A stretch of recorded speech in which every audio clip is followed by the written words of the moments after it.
as an industry, we're in a very complicated situation.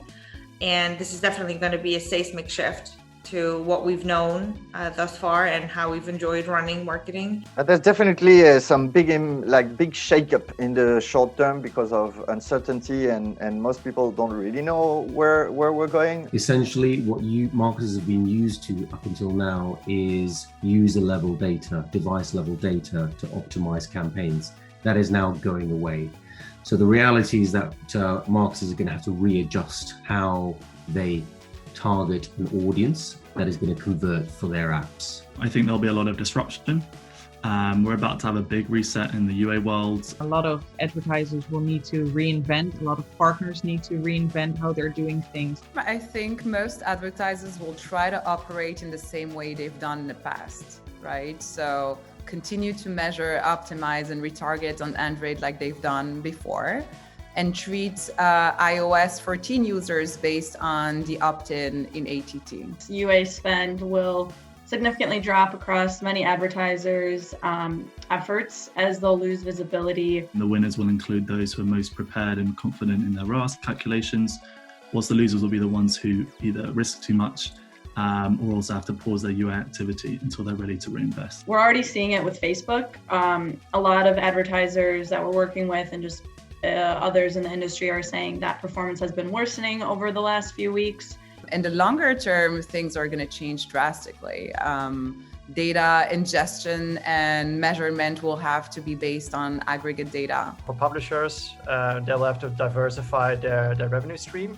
If right now they sell their users based on the device ideas as well, if that's a significant part of their revenue, they'll have to diversify. Gaming companies, for example, will have to charge for their services. For marketeers, it's going to be different because they can no longer target specific users the way that they did before for advertising purposes. And also it's going to be more difficult for them to measure the success of their campaigns based on data they get on a device level.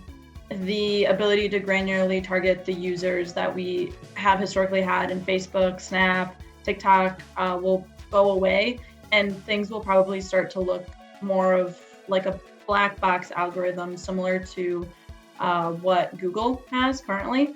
Advertisers will need to find a way to speak to a broader audience and then bring, at the end of the day, the quality users, right? A lot of questions is what kind of conversion value will you use? When and how are you going to show ATT? Are you going to show ATT? To me, it makes me think that we're just going to go back to how user acquisition was, or mobile marketing was, let's say around 2012, where we didn't know exactly how to track things, if things that were tracked were correct or not. There's going to be an adjustment period, and after that, and there's going to be a lot of innovation coming out of it. And after that, we'll see just a new status quo and a new equilibrium. I don't think it's going to stop developers making apps, making revenue on apps, hiring and growing. I think things will equalize and normalize. We'll find new ways to target and measure efficiently. The industry will be fine. It's an industry that has been, characterized by change anyway. So it is a big change, but this is normal.